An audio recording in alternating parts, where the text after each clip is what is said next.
রমজান মাসে কোন কোন কাজগুলো করলে রোজা ভাঙবে এবং সেগুলোর কাফফারা হিসেবে কি দিতে হবে? পান, আহার, স্ত্রী সহবাস অথবা হস্তমৈথুন, ইচ্ছাকৃত বীর্যপাত, এই বিষয়গুলো সাধারণত রোজা ভঙ্গকারী হয়। ইচ্ছাকৃত যদি রমজান মাসে মানুষ রোজা ভেঙে ফেলে, রেখেছে ভেঙে ফেলেছে, তাহলে সেক্ষেত্রে স্ত্রী সহবাস করে ফেলেছে, খেয়ে ফেলেছে, পানাহার করেছে কিংবা হস্তমৈথুন করে ফেলেছে, তাহলে ওই রোজার জন্য ফুকাহে আহনাফের ফতোয়া অনুযায়ী একটা রোজা কাজা যেহেতু ভেঙে ফেলেছে, আর 60টা রোজা টানা কাফারা রাখতে হবে, মোট 61টা। এই টানা নির্বিচ্ছিন্ন রাখতে হবে, মাঝখানে যদি গ্যাপ দেয় আবার শুরু থেকে রাখতে হবে।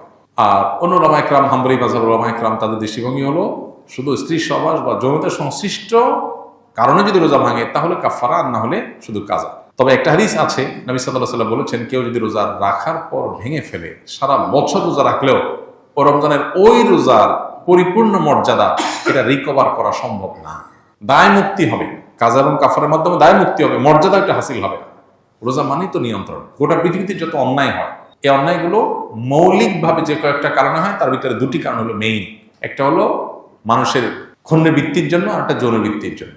একটা হলো মানুষের যৌন চাহিদা পূরণ করার জন্য, একটা হলো পেটের চাহিদা পূরণ করার জন্য মানুষ যত অন্যায় করে। এই জন্য রমজান এই দুইটাকে নিয়ন্ত্রণ করতে বলছে, পানাহার এবং যৌনতা। এগুলো যদি নিয়ন্ত্রণ করার ট্রেনিং নেয় মানুষ, তাহলে যেখানে সেখানে এগুলোর জন্য সে নিজের আদর্শ বিকিয়ে দিবে না। তো এই চেষ্টাটা আমাদের সর্বোচ্চ পর্যায়ে করা উচিত। এবং কাফফারা দেওয়া 60টা রোজা সহজ বিষয় না, টানা রাখতে হয়, এটা অনেক কঠিন কাজ। এই জন্য রমজানের রোজা যাতে কোনো অবস্থাতে বিনা ওজরে না ভাঙা হয়। হ্যাঁ, কেউ অসুস্থ হয়ে গেছেন, ভেঙে ফেলেছেন, তার কথা ভিন্ন। আমার একটি নবজাতক শিশু রয়েছে, আমি কি রোজা রেখে তাকে খাওয়াতে পারবো, বা রোজা না রাখলে কি সমস্যা হবে? রোজা রেখে বাচ্চাকে তো খাওয়াতে কোনো সমস্যা নেই, রোজা রেখে তো নিজে খেতে অসুবিধা, বাচ্চাকে খাওয়াতে কোনো অসুবিধা নেই। তবে কোনো মা যদি রোজা না রাখেন, বাচ্চাকে খাওয়াতে হবে সেজন্য, তো সেটা জায়েজ নেই। এতটুকু ঠুনকো অজুহাতে রোজা না রাখার সুযোগ নাই। বাচ্চাকে আপনি খাওয়াবেন, দুধের বাচ্চা যদি হয়, দুধের বাচ্চা দুধ একটু কম পাবে, তাতে বাচ্চা মারা যাবে না। প্রয়োজনে আপনি দিনের বেলা একটু বেশি ঘুমিয়ে থাকেন বাচ্চা সহ, লাইফস্টাইলটা চেঞ্জ করেন, রাতের বেলা একটু বেশি সময় জেগে থেকে কাজ করেন, যাদের দিনের বেলাতে রোজা রাখার কারণে দুধ কম আসে। বিভিন্নভাবে আমরা এটা রিকভার করতে পারি, বিকল্প খাবারের ব্যবস্থা করতে পারি। হ্যাঁ, কোনো রাস্তা যদি না থাকে, মরণাপন্ন হয়ে যায়, আল্লাহ না করুক, এরকম রিস্ক করলে তখন রোজা না রেখে অন্য সময় রোজা রাখার সুযোগ আছে। আমার বাবা চোখের জেনা করে, মহিলাদের সাথে শয়তানি করে, এখন আমার করণীয় কি? আমার বাবাকে দেখলে ঘৃণা লাগে, তার সাথে কথা বলতে মন চায় না। খুবই দুর্ভাগ্যজনক এবং অত্যন্ত লজ্জাজনক একটা বিষয়। কত বিচিত্র এই পৃথিবী দেখেন, কত বাবা মা সন্তানকে বিপদগামিতা থেকে বাঁচাবার জন্য লড়াই করেন। আছে না অনেক বাপ মা, ছেলেটা নষ্ট হয়ে গেছে, পাগলের মতো অস্থির।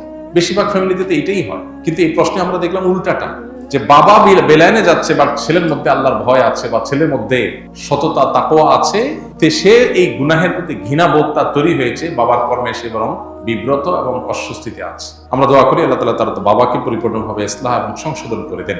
যে ভাই প্রশ্ন করেছেন তাকে বলবো, বাবা মা এরকম আমাদের সিনিয়র কেউ যদি কোনো গুনাহে, কোনো অন্যায় লিপ্ত থাকে, খুব স্বাভাবিক আমাদের কষ্ট লাগবে। এই কষ্টের কোনো সীমা নাই, কিন্তু মনে রাখতে হবে দিন শেষে আমরা আল্লাহর গোলাম, আল্লাহর দেওয়ার সীমা আমরা ক্রস করবো না। বাবা যদি অন্যায় করে, বাবাকে আমি বোঝাবার মতো হলে আমি বোঝাবো, আর যদি এই অন্যায় নিয়ে আমি বোঝাবার মতো না হয়, তাহলে অন্য কাউকে দিয়ে বোঝাবো। মাকে বললাম, অন্য কাউকে বললাম। আমার বিভিন্ন প্ল্যান থাকবে, মসজিদের ইমাম সাহেবের সাথে একটু দোস্তি করে, খাতির করে তাকে দাওয়াতি কাজে লাগিয়ে দিলাম, যে আমার বাবার দিকে আপনি একটু মনোযোগ দেন, তাকে একটু দাওয়াত দেন। যারা এলাকাতে দাওয়াতি কাজ করেন, বিভিন্ন ইসলামিক অর্গানাইজেশন, মুভমেন্ট, দাওয়াতি কাজের সাথে আছেন, তাদেরকে ধরাই দেন, তারা যেন আপনার বাপকে টার্গেট করে দাওয়াতি কাজ করে তাকে যেন ইসলাহের উদ্যোগ নেয়। আপনি বিভিন্ন প্ল্যান করেন, আর সেই সাথে চোখের পানি ফেলেন। মনে রাখবেন, আবু হুরায়রা রাদিয়াল্লাহু তাআলা আনহুর চোখের পানি তার মায়ের হেদায়েতের কারণ হয়েছিল। যাই না আমরা নবীজির কাছে এসে বলছেন, ইয়া রাসূলুল্লাহ একটু দোয়া করেন আমার মায়ের জন্য, আমার মা ইসলাম গ্রহণ করে নাই এখনো, আমাকে প্রচুর মারধর করে, আমি মুসলমান হয়েছি সেজন্য। নবী সাল্লাল্লাহু আলাইহি ওয়াসাল্লাম দোয়া করে দিয়েছেন, আল্লাহ আবু হুরায়রার মাকে তুমি হেদায়েত দাও। বাসা যায় দেখে মা ইসলাম গ্রহণ করার জন্য প্রস্তুত। এই জন্য দোয়ার প্রতি ইয়াকিন থাকতে হবে। নবী সাল্লাল্লাহু আলাইহি ওয়াসাল্লাম বলেছেন, আল্লাহর কাছে দোয়া করবা ইয়াকিন নিয়ে, যে আমার দোয়ায় কাজ হবে।